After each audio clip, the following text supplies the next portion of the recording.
हाय दोस्तों, सीट है जनवरी 2024 की मैथ क्लास की। ये क्लास 5 है। इससे पहले हम लोगों ने टोटल 4 का क्लास जो है वो कंप्लीट कर लिया, जो बहुत ही इंपॉर्टेंट क्वेश्चन की सीरीज चल रही है। आपका सीटेट का एग्जाम से 21 जनवरी को कंडक्ट करा लिया जाएगा। तो इससे पहले मैं जितने भी क्वेश्चन जो करा रहा हूँ, आप सभी क्वेश्चन जो है प्रैक्टिस कर लीजिए। यही सब क्वेश्चन आपको एग्जाम्स में डायरेक्टली देखने को मिलेंगे। दोस्तों आज एक रिक्वेस्ट है, मेरी तबीयत थोड़ी ख़राब है तो आवाज़ थोड़ी मैनेज कर लीजिएगा और चैनल को लाइक और सब्सक्राइब जरूर कीजिएगा। चलिए क्वेश्चन की तरफ चलते हैं। आज का पहला क्वेश्चन यहाँ पर देख पा रहे होंगे, 11 इकाई 11 दहाई और 11 सैकड़ा बराबर है। इकाई मीन्स क्या होता है 1, दहाई मतलब 10 और सैकड़ा मतलब क्या होता है 100। ठीक है, तो इसी को सॉल्व करने बोला है। देखिए पहला क्या बोला, 11 इकाई, तो 11 में 1 से, इकाई मतलब 1 से गुना कर देंगे। 11 दहाई मतलब इसमें 10 से गुना कर देंगे और 11 सैकड़ा मतलब इसमें कितना से 100 से इसमें गुना कर देंगे। तो कितना का सॉल्व करने पर 11 110 और 11 100। अब इस सभी को क्या करेंगे, जोड़ देंगे। जोड़ने पर कितना आएगा 1100 110 और 11। ठीक है, 1 का 1 और ये 112 और ये 112 और ये 1 का 1, कितना आ गया 1221। 1221 का है ऑप्शन नंबर 3 में है। ठीक है दोस्तों, हमारा आंसर हो गया 1221 ऑप्शन नंबर 3। ठीक है दोस्तों, इसी तरह आप सॉल्व कीजिएगा एग्जाम्स में, जहाँ पर इकाई दहाई जो होगा उसको उसी से मल्टीप्लाई करके ऐड कर दीजिएगा। ठीक है, चलिए क्वेश्चन अगले देख लेते हैं। दोस्तों आप वीडियो को लाइक शेयर जरूर कीजिएगा। देखिए क्वेश्चन नंबर दूसरा बोल रहा है कि संख्या 12345 में 3 के स्थानीय मान और अंकित मान। स्थानीय मान और अंकित मान किसको बोलते हैं, आपने सुना होगा फेस वैल्यू और प्लेस वैल्यू का नाम सुना होगा। तो फेस वैल्यू जो अंक दिया होता है वही हमारा फेस वैल्यू होता है, और प्लेस वैल्यू वो होता है जिस अंक पर है उसको काउंटिंग करने पर जो आ रहा वही। जैसे कि देखिए इकाई दहाई सैकड़ा, 3 कितना पर आ रहा, सैकड़ा पर आ रहा, 3 को सैकड़ा से, बस यही हमारा हो जाएगा प्लेस वैल्यू।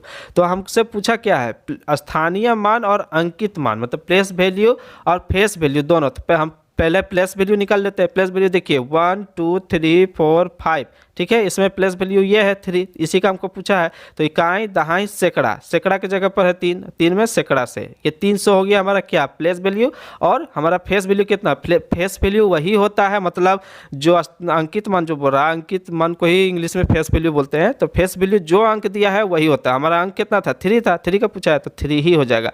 अब इन दोनों का क्या बोला, अंतर निकालने बोला है, तो अंतर इन दोनों को घटा देंगे। तो कितना आएगा, 300 में से 3 गया, देखिए 10 में से 3 गया 7, 9 का 9 और 2 का 2, 297। कहाँ पर है, ऑप्शन नंबर 4 में देख पा रहे हैं 297 हमारा यहाँ पर आंसर हो जाएगा ऑप्शन नंबर 4। आपको प्लेस वैल्यू और फेस वैल्यू मैंने बता दिया किस तरह था। फेस वैल्यू जो अंक दिया है वही होता है फेस वैल्यू, और प्लेस वैल्यू जो काउंटिंग करने के बाद जो आता है जिस स्थान पर, वही हो जाता है हमारा प्लेस वैल्यू। ठीक है, चलिए क्वेश्चन नंबर तीसरा देख लेते हैं। दोस्तों आपका एक लाइक से हमारे जो वीडियो को रीच है वो बढ़ जाती है, मैं ईमानदारी से बोल रहा हूँ, इसलिए प्लीज़ लाइक थोड़ा कर दीजिए वीडियो को। चलिए क्वेश्चन नंबर तीसरा देख लेते हैं। निम्न में से कौन सा सही नहीं है, आपको ये 4 स्टेटमेंट दिया हुआ है, सॉल्व किया हुआ है, उसमें से कौन सही नहीं है। तो चलिए सही नहीं है उसको खोजते हैं। देखिए पहला दिया है कि .10 और .1 समान है। तो देखिए यहाँ पर जो है, देखिए .1 और .10, तो इसको तोड़ देंगे। .10 और बराबर बोल रहा .1 है, यही पूछ रहा है मुझसे सवाल। तो क्या ये बराबर है, तो देखिए इसको सॉल्व करते हैं। इसमें ऊपर में पॉइंट के बाद कितना है 2 जीरो है। तो देखिए पॉइंट के बाद जितना भी अंक होता है उतना ही नीचे 0 1 पर बैठाते हैं। 1 लिख करके ऊपर क्या डिजिट है, 1 2 डिजिट है, तो हम भी यहाँ 2 को नीचे बैठा देंगे। ठीक, इसी तरह यहाँ कितना था 1 था, .1 था, तो यहाँ पर सिर्फ 1 0, ये काटेंगे ये काटेंगे तो कितना आ गया, तो देखिए दोनों बराबर हो गया। यहाँ पर 1/10 और ये भी 1/10 आ गया, बराबर हो गया दोनों तरफ। हमारा ये जो पहला वाला जो है वो सही है, लेकिन हमसे कौन पूछा, गलत पूछा है, तो गलत खोजेंगे इसमें। चलिए यहाँ देखते हैं 56.7 kg बराबर इतना होता है। तो ये kg में है या ग्राम में है, तो ग्राम में चेंज करेंगे। 1 kg बराबर कितना होता है, 1000 ग्राम होता है। ठीक है, लेकिन हमको यहाँ दिया कितना है 56.7, तो 56,000 हो गया ये ग्राम, और इधर 7 था तो 700 हो जाएगा। ठीक, टोटल कितना हो गया 56,700 ग्राम। 56,700 ग्राम हमारा आना चाहिए, लेकिन यहाँ पर कितना है 5,670 ही ग्राम है। आंसर कितना आना चाहिए 56,700 ग्राम होना चाहिए हमारा आंसर, लेकिन यहाँ पर 1 0 मिसिंग है, तो ये ही हमारा यहाँ पर गलत हो गया। हमारा आंसर कौन मिल गया, ये हमसे सही नहीं है, मतलब गलत ही पूछा था, तो इसमें ये चारों में से गलत हमको मिल गया, यही गलत है हमारा आंसर। ठीक है दोस्तों, अगर आप और भी चेक करना चाहते हैं चेक कर सकते हैं। एक घन में कितना होता है, एक घन में 6 फलक होता है। देखिए ये घन है, ये घन है, ठीक है। तो ये घन में क्या फलक होता है, 1 2 3 4 और पीछे वाला 5 और ऊपर वाला 6 फलक होता है घन में, ये भी सही है। इसके बाद देखिए 1 मिलीमीटर बराबर 0.1 सेंटीमीटर होता है। तो देखिए मिलीमीटर से सेंटीमीटर में जाने के लिए 10 से भागा देना पड़ता है। तो देखिए मिलीमीटर से सेंटीमीटर में जाने के लिए 10 से भागा देंगे, तो 1 में 10 से भागा देंगे तो क्या होगा, ये 0.1 हो जाएगा। तो देखिए सेंटीमीटर, ये मीटर में था, मिलीमीटर में था, तो मिलीमीटर से सेंटीमीटर में जाने के लिए 10 से भागा दिए, तो हमारा कितना है 0.1 सेंटीमीटर। तो देखिए है ना 0.1 सेंटीमीटर, तो इसका मतलब ये भी सही है। तो हमारा कौन गलत हो गया, 56.7 kg वाला जो है ये गलत था। यहाँ होता 56,700 ग्राम आंसर होना चाहिए था, लेकिन यहाँ 1 0 मिसिंग हुई, यही हमारा गलत है। ठीक है, चलिए हमारा आंसर कौन हो जाएगा, ऑप्शन नंबर 2। चलिए क्वेश्चन नंबर 4 देख लेते हैं। ये बहुत अच्छी क्वेश्चन है, ये डिस्टेंस डायरेक्शन का क्वेश्चन है। देखिए नदी में एक नाव 20 किलोमीटर प्रति घंटा की चाल से, एक नाव जो है उसका चाल कितना है 20 किलोमीटर पर आवर की चाल से पहला जो नाव है वो चलता है, ठीक है। और दूसरा नाव कितना चलता है 23 किलोमीटर पर आवर की स्पीड से चलता है, ठीक ना। पहला कितना था 20 किलोमीटर पर आवर, ठीक। अब क्या बोला, ये दोनों नाव एक ही दिशा में एक स्थान से दूसरे स्थान पर चलती है, तो 3.5 घंटा पश्चात वो दोनों के बीच की दूरी कितना होगा। देखिए मान लीजिए यहाँ पर एक ट्रेन है, ये एक प्लेटफॉर्म है, ये एक प्लेटफॉर्म है, इधर से इधर जाना है ट्रेन को, ठीक। और दोनों ट्रेन एक ही दिशा में जा रहा है। देखिए यहाँ बोला है ना कि एक दूरी जो है, देखिए एक ही दिशा में है ना, एक ही दिशा में मतलब अगर पहला ट्रेन इधर जा रहा है तो दूसरा ट्रेन भी इधर ही जा रहा है। एक का चाल है 20 और एक का चाल है 23। तो पूछ रहा है कि जब एक स्थान से दूसरे स्थान चलती है तो दोनों के बीच का जो डिस्टेंस है वो कितना होगा। तो देखिए मैं इसका एक फॉर्मूला बता रहा हूँ। जब दो ट्रेन एक ही दिशा में जाता है तो उसका जो चाल है, ये जो चाल दिया हुआ था 23 और 20, ये दोनों चाल को क्या करेंगे, घटा देंगे। क्या करेंगे, घटा देंगे। तो एक्चुअल टाइम कितना चाल आ गया 3 किलोमीटर पर आवर, ये चाल हुआ। अब चाल कितना देर तक चल रहा है, ये चाल दूरी निकालने के लिए क्या होता है, दूरी बराबर समय गुना चल होता है। दूरी बराबर क्या होता है फॉर्मूला, दूरी बराबर होता है समय गुना चाल, ठीक है। तो देखिए हमारा चाल कितना निकल गया था 3 आया था ना, 3 किलोमीटर पर आवर, दोनों को मैच करके। और हमारा देखिए समय कितना दिया हुआ है, दोनों का समय कितना दिया है 3.5 घंटा है, 3.5 घंटा, ठीक है। बस इसी को सॉल्व कीजिए, आपका आंसर यहाँ पर निकल के आ जाएगा। देखिए मैं इसको थोड़ी बड़ा कर देता हूँ, देखिए अच्छी तरह से कितना आया था, दोनों का डिफरेंट चाल कितना आया था 3 किलोमीटर पर आवर। और कितना देर तक चला है ट्रेन वो 3.5 घंटा। तो देखिए आधा घंटा साइड में रख देते हैं, आधा घंटा मतलब क्या होता है 30 मिनट। देखिए 1 घंटा में कितना चलता है 3 किलोमीटर, तो 3 घंटा में कितना चलेगा 3 तिहाई 9 किलोमीटर। और फिर यहाँ आधा घंटा और चल रहा है, तो 1 घंटा में चलता है 3 किलोमीटर, तो आधा घंटा में कितना चलेगा, आधा चलेगा। तो 3 का आधा कितना होता है 1.5। तो दोनों को जोड़ देंगे कितना होगा 10.5 किलोमीटर जो है ये दोनों के बीच का डिफरेंट है। मतलब ट्रेन ए और ट्रेन बी के बीच का डिस्टेंस कितना है 10.5 किलोमीटर। देखिए यहाँ ऑप्शन कितना में है, ऑप्शन नंबर 3 में देखिए यहाँ पर दिया हुआ है 10.5 किलोमीटर, ठीक है दोस्तों। आप अच्छी तरह से, इसमें मेन पॉइंट क्या था कि जब दो ट्रेन एक ही दिशा में जाते हैं तो दोनों का जो चाल है वो क्या होता है माइनस होता है, ठीक है दोस्तों। चलिए, और दूरी बराबर क्या होता है, दूरी बराबर समय गुना चाल, ये फॉर्मूला होता है, ठीक है। चलिए अगले क्वेश्चन देख लेते हैं। क्वेश्चन नंबर 5 है हमारा, संख्या 90707 को 9 से भाग देने पर क्या शेषफल आएगा। रिमाइंडर से क्वेश्चन आपको आता ही आता है, एडिशन, सब्सट्रैक्शन, रिमाइंडर, डिवीजन, इससे क्वेश्चन आता ही आता है। तो देखिए हमारे पास कौन सा अंक है 90707 को 9 से भागा देने पर कितना रिमाइंडर बचेगा, ठीक है दोस्तों। तो देखिए इसको डिवाइड करते हैं, 9 से कितना बार में जाएगा, एक बार में, ठीक है। अब ये 0 नहीं कटे तो 0 उतार देंगे यहाँ। अब एक डिजिट 7 है, 7 भी 9 से नहीं कटेगा तो एक 0 नीचे उतार देंगे, और ये दोनों को 7 और 0 70 को ले लेंगे। अब तो दो अंक ले रहे हैं तो इसलिए एक 0 यहाँ देना होगा, ठीक है। अब कितना बन जाएगा 9 7 जा 63, कितना बार में जाएगा, 9 7 जा 63, 63। अब कितना बचा यहाँ पर, 63 में 70 में 63 किया तो कितना बचा, 7 बचा। अब 7 और यहाँ 7 बचा हुआ, कितना हो गया 77, 77 में 9 से भाग देंगे तो 9 8 जा 72, 9 8 जा 72, तो 77 में 72 गया तो कितना बचा, 7 में से 2 गया 5, ये कट गया तो हमारा आंसर कितना आ गया 5। कितना आएगा, रिमाइंडर कट के कितना आएगा 5। ऑप्शन नंबर 2 में देख पा रहे होंगे, 5 हमारा आंसर हो जाएगा 5। कितना बार में कटेगा वो नहीं पूछा, कितना कटने के बाद बच रहा है वो पूछा। तो लास्ट में 77 बचा था, 77 में 9 8 जा 72 होता है, तो 77 में 72 गया तो कितना बचा, 5 बचा। यही हमारा आंसर 5 हो जाएगा। ठीक है दोस्तों, चलिए क्वेश्चन अगला देख लेते हैं। ये माफ कीजिएगा, ये 6ठा नंबर क्वेश्चन था, मिस प्रिंट हो गया था। यहाँ से देखिए ये 4 था, ये 5, ये 6 होगा। ठीक है, इसके बाद ये जो 7 है वो 1 नंबर मिस प्रिंट हो गया। ठीक है, चलिए क्वेश्चन नंबर 7 देख लेते हैं। बहुत अच्छा क्वेश्चन है कि एक ताज़ा मछली को सुखाने पर उसका भार, मान लीजिए जितना भी मछली था, वो जब सुखा देता है धूप में तो वो कितना हो जाता है, 1/3 भाग के बराबर हो जाता है। जितना भी मछली होगा, भीगा मछली लाया, उसको जब सुखा देगा तो उसका 1/3 भाग बचेगा, सूख जाने के बाद हल्का हो जाएगा।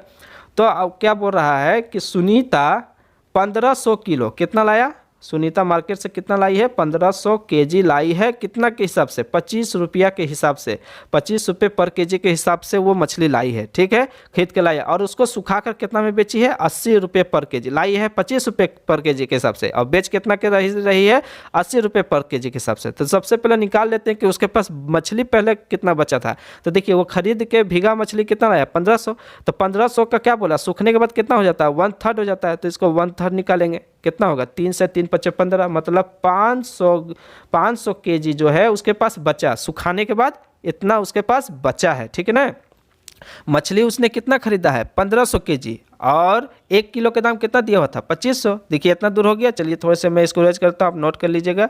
देखिए तो उसको पहले टोटल मछली के दाम कितना लगा था, तो 1500 लाई थी टोटल केजी, कितना के हिसाब से, 25 के हिसाब से। 25 को मल्टीप्लाई करेंगे 15 से तो कितना जाएगा, 25 को 15 से करेंगे तो 25 × 5 = 125 और 25 का 25 कितना आएगा, 5 और 5 × 2 = 7 और यहाँ पर कितना होगा, 2 1 3 375 कितना होगा, 375। ठीक है, चलिए इसको यहाँ पे इरेज करते हैं, जगह नहीं है, आगे देखिएगा। 375 इतना का वो जो है मछली वो लाई थी। ठीक है ना, अब वो क्या की 500 बचा था सुखाने के बाद, 500 केजी, अब उसको बेची है 80 के हिसाब से, तो 8/40 हो गया, 40,000। मतलब बेचने के बाद इसको कितना मिला है, 40,000 रुपया। खरीद के कितना लाई थी, 37,500। तो उसको प्रॉफिट कितना हुआ, तो देखिए यहाँ पर 40,000 में कितना आया था उसको, 37,500। ठीक है, तो इसको देखिए 0 0 5 और यहाँ 9 में से 7 गया 2 और यहाँ कट गया। ठीक है, कितना उसका लाभ हुआ, 2500 का लाभ हुआ है उसको। कितना का लाभ हुआ, 2500 को लाभ हुआ। वो मछली खरीद के लाई थी 1500 केजी, कितना के हिसाब से, 25 के हिसाब से, और सुखाने के बाद, तो सुखाने के बाद 1/3 कितना हो गया, 15 का 1/3 कितना होता है, 500। तो 500 केजी वो 80 के हिसाब से बेची है, तो इसी को माइनस करने से आ गया हमारा कितना, 2500 रुपया। मतलब वो 2500 रुपया कमाई है लास्ट में। ठीक है दोस्तों, ये क्वेश्चन अच्छी तरह से समझिएगा। सब ये सिंपल है, पहले जितना लाया था मछली उसका 1/3 भाग जो बचा वो सूखा हुआ था, तो भीगा हुआ दाम जो था पहले खरीद के जो लाई थी और जो सुखाने के बाद जो बेची है वो दोनों को माइनस कर देना, बस हमारा आंसर निकल के यहाँ पर आ जाएगा कितना, 2500। ठीक है, चलिए क्वेश्चन नंबर ये 8 होगा। ठीक है ना, ये 7 था, ये 8 होगा। ठीक है, मिस प्रिंट हो गया है। देखिए ये क्वेश्चन क्या बोल रहा है कि निम्नलिखित प्रतिरूप को देखिए, यहाँ पर अच्छी तरह से ये 2 टाइप से बनेगा, एक सोल्व करके और एक रीजनिंग मेथड से। देखिए 9 में से 1 गया तो 8 बचा, 8 में से 8 के भागा देंगे तो 1 बचेगा। उसी तरह 98 में से 2 गया तो 96, 8 से भागा देंगे तो 12। लेकिन यहाँ एक तरीका और देखिए, और सॉल्व कीजिएगा तो भी आंसर आ जाएगा, लेकिन रीजनिंग मेथड में बता दे रहा हूँ सिंपल से। देखिए यहाँ कितना है, 1 2 3 4 चलते आ रहा। उसी तरह यहाँ 8 8 8 सभी में 8 से भाग दे रहा, 9 8 7 6, देखिए ये क्या हो रहा है, घटते जा रहा है। और यहाँ देखिए 1 1 2 1 2 3 1 2 3 4 ऐसे चल रहा है। तो अगला देखिए क्वेश्चन हमसे क्या पूछा है, ये क्वेश्चन पूछा है, ठीक है। देखिए 9 8 7 6, 9 8 7 6 के बाद क्या आना चाहिए था, 5 आना चाहिए था, लेकिन यहाँ 5 के बाद 4 भी दे दिया, मतलब 2 स्टेप ये आगे बढ़ गया है। तो हम भी 2 स्टेप आगे बढ़ेंगे। तो देखिए यहाँ पर 2 स्टेप आगे बढ़ेंगे, 1 2 3 4, 4 तक था तो हमको 2 स्टेप आगे बढ़ना, 4 के बाद क्या आएगा 5, अब 5 के बाद क्या आएगा 6, 2 स्टेप बढ़ गए हम। तो हमारा आंसर कितना आ जाएगा 1 2 3 4 5 6, ठीक है दोस्तों। ये रीजनिंग मेथड से बन गया। आप सोल्व भी कीजिएगा इसको तो आपको आंसर यही आएगा। ये इतना में 6 घटा के 8 से भागा दीजिएगा तो आपको यही आंसर यहाँ पर मिल जाएगा, ठीक है। रीजनिंग मेथड सिंपल था। देखिए 1 1 के बाद 1 2 1 के बाद 1 2 3 1 2 3 के बाद 1 2 3 4, इसी तरह यहाँ 2 घर फांग गया था। देखिए यहाँ पर क्वेश्चन में देखिए यहाँ पर 4 के बाद क्या है, 4 के बाद डायरेक्ट यहाँ 6 आ गया है तो 2 घर भागा है। उसी तरह हमको 2 घर आगे भागना होगा, 1 2 3 4, 4 के बाद 5 और 6, 2 घर आगे बढ़ के थे तो हमारा आंसर निकल के आ गया 1 2 3 4 5 6, ठीक है दोस्तों। मैं ऐसा करता हूँ आपको समझ में आ गया होगा। आप कमेंट में जरूर बताइएगा आपको वीडियो कैसा लग रहा है। चलिए क्वेश्चन नंबर 8 देख लेते हैं। एक बोतल में, ये भी बहुत अच्छा क्वेश्चन है, एक बोतल में 750 ml जूस भरा जाता है। एक बोतल है ये, इसमें कितना टोटल जूस आता है 750 ml। ऐसी 6 बोतल एक कार्टन में पैक किया जाता है। एक बोतल में कितना आता है जूस 750, और एक उसके पास बॉक्स है, ठीक ना। उस बॉक्स में कितना भरता है 6 गो बोतल उसमें आता है। एक कार्टून है, बॉक्स है, जो भी पैक किया जाता है जिसमें बोतल को, वो डब्बा जो है उस डब्बा में कै गो बोतल आता है 6 गो बोतल आता है, ठीक है। तो 450 लीटर जूस के लिए कितने बॉक्स की ज़रूरत पड़ेगी। ऐसा जो बॉक्स है पैकिंग करने के लिए उसमें 6 गो भरना है, सब में 6 गो, ठीक ना। तो टोटल ये 450 लीटर जूस को भरने के लिए ये कितने कार्टून लगेंगे, यही हमसे पूछा है, ठीक है दोस्तों। चलिए इसको सॉल्व करते हैं। देखिए 750 एक में आ रहा है, एक बोतल में 750, पहले इसको क्या करेंगे तोड़ लेंगे। क्यों, क्योंकि एक बोतल में जो जूस आ रहा है वो किस में आ रहा है, ml में आ रहा है, लीटर में नहीं आ रहा। लेकिन हमको क्वेश्चन लीटर में दिया है तो हम इसको क्या करेंगे पहले चेंज कर लेंगे मिलीलीटर में। तो देखिए 450 1 लीटर बराबर होता है 1000 मिलीलीटर, ठीक ना, 1000 मिलीलीटर। तो उसी तरह 450 लीटर है तो 450 में क्या करेंगे 1000 से गुना कर देंगे, कितना गया 450 इतना ml आ गया। ये टोटल जूस है, ठीक ना, कितना 4,50,000 ml। यहाँ तक हो गया दोस्तों। चलिए आगे देखते हैं।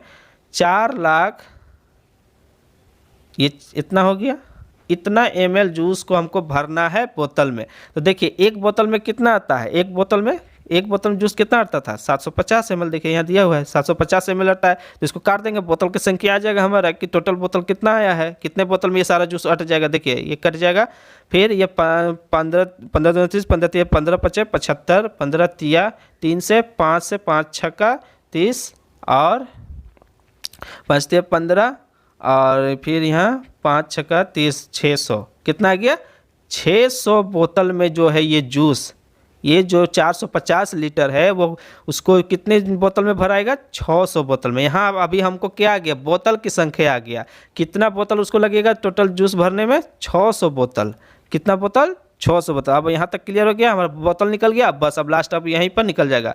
तो देखिए हमारे पास कितना है 600 बोतल है और एक पेटी में क्या गो अटता है 6 गो अटता है, ठीक। तो हमको ये 600 बोतल भरने के लिए के गो पेटी चाहिए, ठीक है। तो देखिए 600 बोतल जो है एक पेटी में 6 गो अट रहा है, ठीक है। तो 6 से भागा दे देंगे, कितना जाएगा 100, मतलब पेटी की संख्या कितना आएगा 100 पेटी लगेगा, उसको 100 बॉक्स लगेगा ये सारी बोतल भरने के लिए। उतना जूस वाला जो बोतल है कितना बॉक्स चाहिए उसको 100 गो बॉक्स चाहिए, 100 बॉक्स चाहिए तब जाके वो सारा बोतल उसमें अट जाएगा, ठीक है। चलिए क्वेश्चन नंबर 9 देख लेते हैं। 9 क्वेश्चन जो है वो पेडागोजी से है। मैं ऐसा करता हूँ सभी क्वेश्चन आपको अच्छे लग रहे होंगे। आपका कोई भी दिक्कत हो जरूर आप कमेंट में बताइएगा। पर देखिए 9 क्वेश्चन है, आंकड़ों के विश्लेषण संबंधी विद्यार्थियों की समझ का आकलन करने के लिए सर्वाधिक उचित रूपात्मक कार्य क्या है। तो क्या बोला आंकड़ों का काउंटिंग जो है, आंकड़ों के विश्लेषण संबंधी विद्यार्थियों की समझ का आकलन करने के लिए सर्वाधिक उचित पूछा है। सर्वाधिक उचित में जो सबसे अच्छा होगा, वर्ग पहली, सर्वेक्षण आधारित परियोजना, प्रश्नोत्तरी या भूमिका निर्वाह रोल प्ले। माफ कीजिए दोस्तों, देखिए, हालांकि रोल प्ले आपको जहां भी मिले वो पॉजिटिव होता है, लेकिन यहाँ पर पूछा है कि सबसे सटीक आंकड़ों के विश्लेषण संबंधी विद्यार्थियों को। तो देखिए, वर्ग पहली जो है वो पहली छोटे बच्चे में तो नहीं होगा, 1 2 3 क्लास में तो नहीं होगा, प्रश्नोत्तरी भी नेगेटिव हो जाएगा, तो ये दोनों कट गया। यहाँ पर रोल प्ले नहीं होगा, यहाँ पर सबसे सटीक क्या होगा, सर्वेक्षण आधारित परियोजना। आंकड़ों के विश्लेषण संबंधी विद्यार्थियों की समझ का आकलन करने के लिए सबसे कौन बेस्ट होगा, सर्वेक्षण आधारित परियोजना। तो हमारा आंसर कौन हो जाएगा, ऑप्शन नंबर 2, सर्वेक्षण आधारित परियोजना। ठीक है दोस्तों, चलिए अगले क्वेश्चन देखते हैं। सॉरी दोस्तों, आज का जो लास्ट क्वेश्चन था वो प्रिंट नहीं हो पाया, तो माफ़ कीजिएगा। ये आज 9 क्वेश्चन ही यहाँ पर रखते हैं। मैं मानता हूँ कि ये 9 जो क्वेश्चन बहुत इंपॉर्टेंट हैं, तो आप लोग 1 से 2 बार जरूर वीडियो देखिएगा और इसको प्रैक्टिस जरूर कीजिएगा। आपको वीडियो कैसा लगता है प्लीज़ लाइक शेयर और सब्सक्राइब जरूर कीजिएगा। कमेंट में जरूर बताइएगा कि आपको वीडियो कैसा लगता है। प्लीज़ लाइक शेयर और कमेंट कीजिए। चलिए मिलते हैं इसी तरह अगले वीडियो में। मैंने सभी सब्जेक्ट का अलग प्लेलिस्ट बना दिया है, पेडागोजी का, ईवीएस का और मैथ का, तीनों का जो है मैंने अलग से जो है वो प्लेलिस्ट बना दिया है। सभी इंपॉर्टेंट क्वेश्चंस का वीडियो है, जाकर के आप देख करके वॉच कीजिए और नोट्स कर लीजिए। एग्जाम से पहले सभी प्रैक्टिस कर लीजिए, आपको मार्क्स जरूर अच्छे आएंगे। चलिए दोस्तों, मिलते हैं अगले वीडियो में। Thank you.